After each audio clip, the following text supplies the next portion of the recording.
नमस्कार सहकारी मित्रांनो, माझ्या YouTube चॅनलला आपल्या सर्वांचे पुनश्च एकदा हार्दिक हार्दिक स्वागत आहे.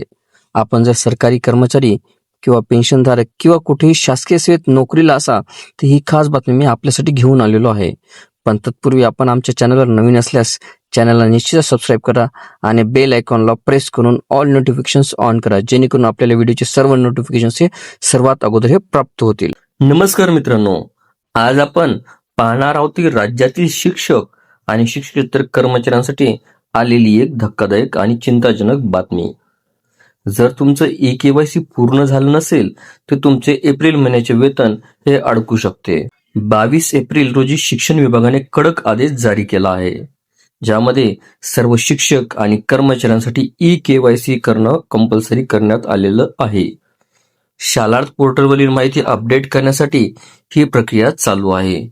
पण जर तुमचं आधार व्हेरिफिकेशन आणि ई-केवायसी पूर्ण झाली नसेल तर तुमचं सॅलरी बिल्स सिस्टम हे स्वीकारणार नाहीत आणि त्यामुळं तुमचा पगार हा होल्डवर जाऊ शकतो. यामुळे अनेक शिक्षकांमध्ये भीतीचं वातावरण निर्माण झालेलं आहे. शिक्षक संघटना अशा म्हणत आहेत की परीक्षा, निवडणूक काम आणि तांत्रिक अडचणी असताना वेतन रोखणं हे चुकीचं आहे.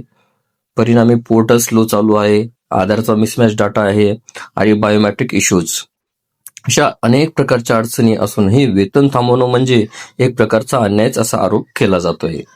जर एप्रिलचा पगार वेळेवर नाही झाला तर मोठं आंदोलन होण्याची शक्यता आहे, कारण EMI थकणार आहे, घर खर्च अडकणार आहे आणि सर्वात मोठा प्रश्न म्हणजे शिक्षण विभाग आता मुदतवाढ देणार आहे का की हा निर्णय कायम ठेवणार. जर तुमचं ई-केवायसी पूर्ण झालं आहे का?